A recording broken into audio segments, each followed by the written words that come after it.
TYT Sports, talking boxing as always with our guy Robert Exel, the editor-in-chief of boxing.com. Robert, how are you today? I'm good. And yourself, Rick? I'm doing great. Thanks for joining us. Andre Ward and Chad Dawson fought in a very entertaining but incredibly one-sided fight in it went 10 rounds. Andre Ward knocked him out after Chad Dawson basically told referee Steve Smoger, I'm done. And then it was pretty much over from there. Andre Ward, you know, he hasn't lost a fight since he was 12 years old. He's 28 years old now. How dominating of a performance was this against what we were considering to be possibly a fight of the year candidate? Well, it was totally dominating, and it wasn't because of Chad Dawson. It was because of Andre Ward. His skills are just so superior to those certainly of Andre Ward, of Chad Dawson, and possibly of almost any fighter fighting today. He was completely dominant, and again, his skills are just superlative, unmatched in my opinion. Chad Dawson had an interesting quote after the fight, and you don't see a lot of fighters doing this. They might blame a lot of their technique, they might blame their strategy and their game plan during the fight, but here's what he said on Andre Ward. He's an excellent champion. He deserves to be where he's at now.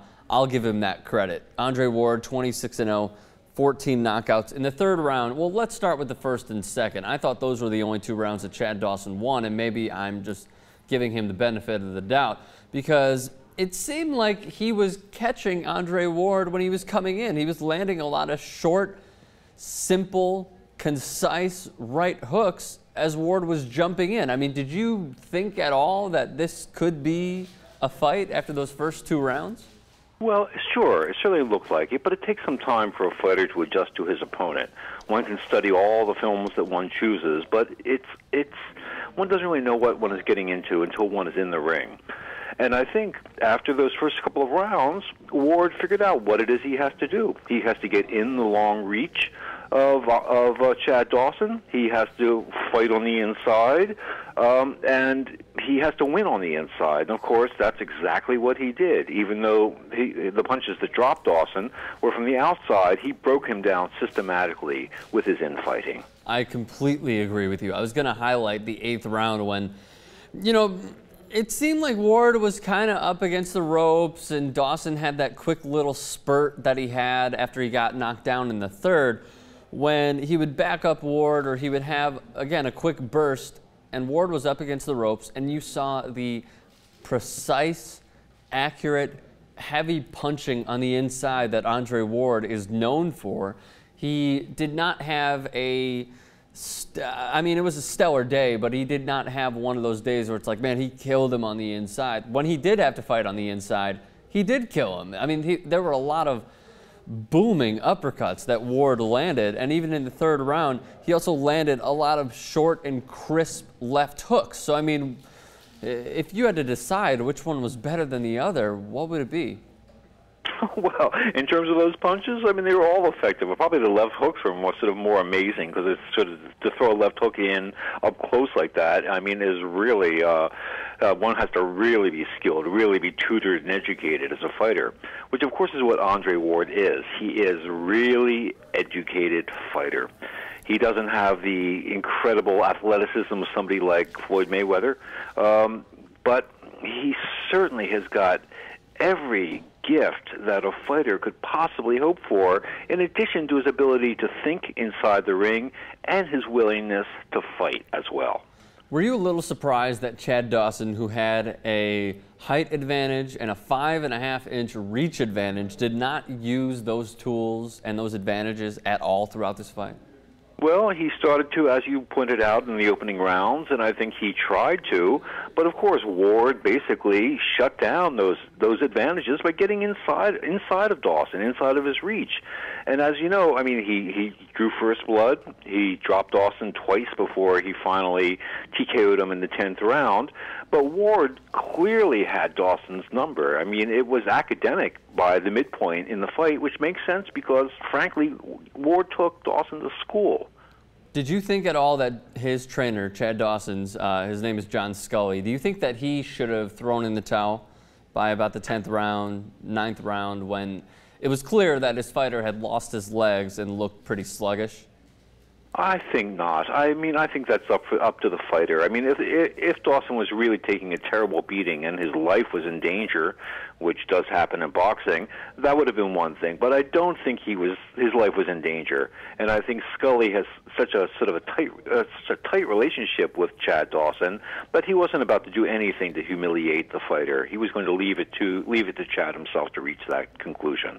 After the fight, with the post-fight interview, obviously in the ring, Andre Ward had this to say. He was quoted as saying about going up to light heavyweight, not out of the question. So let me ask you this. Do you think that he should move up in weight? He's clearly clean house with the super middleweight division, dominating the likes of Carl Froch, Arthur Abraham, among many, many others. Do you think he should move up in weight and basically try his luck at light heavyweight? I think he'll move up in weight if and when he wants to. I don't think he necessarily should move up in weight. He might want to have a rematch with Mikkel Kessler, who was supposed to win the Super 6 and, of course, did not. They might want a rematch because that fight is somewhat in dispute because of cuts caused by a headbutt by Ward. So he might want to take care of unfinished business at super middle before he moves up in weight. But there are a lot of fighters up there at light heavy, one of whom, Bernard Hopkins, might be an interesting fight.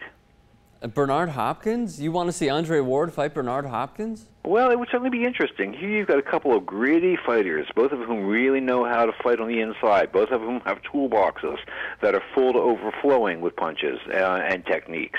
It might be an interesting fight, and it would certainly be a way to announce Andre Ward's entree into the light heavyweight division. I don't know if I agree with you, man, to be honest with you. Because, I mean, look, he dominated Chad Dawson. Granted, it was at a different weight, even though Dawson came in, I believe, at 180 last night, and Ward came in at 175. It seems like if he were to fight, I mean, this is just my way of going about it, Chad Dawson demolished Bernard Hopkins, and Hopkins looked old and slow throughout the second fight in their series.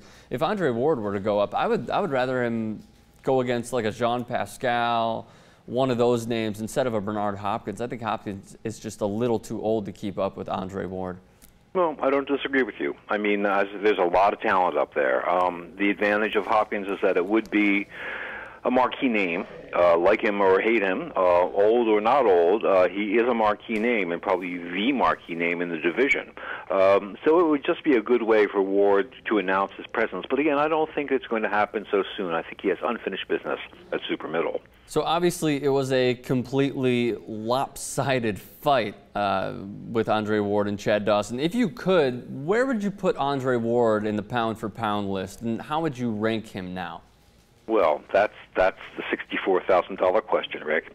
We have him, we being Boxing.com, have him ranked actually #1 pound for pound. With this fight, in our opinion, he has dislodged Floyd Mayweather, the long-standing pound for pound champion, from his #1 perch. And he did it by virtue of this dominant performance, by his last dominant performance, by cleaning out a division, by not fighting name fighters past their prime, but fighters in their prime, and doing it in exemplary fashion, not by firing shots and dashing 10, 15 feet away so they can't fire back, by actually taking the fight to the fighter. If those aren't reasons to make him #1, I don't know what are. Very, very interesting case being made for Andre Ward. Of course, we always want to hear your thoughts in the comments section below, so do that. I got a few more questions for you, Robert. Chad Dawson, I mean, this was, again, you could argue that it was an embarrassing fight for him because he was just so dominated. What could be next for him? Well, there are other fights for him. I don't think it's over for Chad Dawson. I mean, he could fight Jean Pascal, who is a sort of a imperfect fighter. There are other fights left for Dawson. He's too young. He's not going to retire. I mean, he has found a way to earn a handsome living for himself, and it's through fighting. He may not be the best fighter who ever lived, and Andre Ward certainly exposed him. But as Dawson said after the fight, I always wanted to fight the best, and Andre Ward is the best. I mean, that sort of sums it up. But Dawson is not going to go away. I mean, they will fight yet again. Robert Exel, the editor-in-chief of boxing.com. You could follow him on Twitter at boxing_com, and obviously follow his fantastic writing at www.boxing.com. Robert Exel, thank you so much for the time, and we'll talk to you again later in the week. Sounds great, Rick.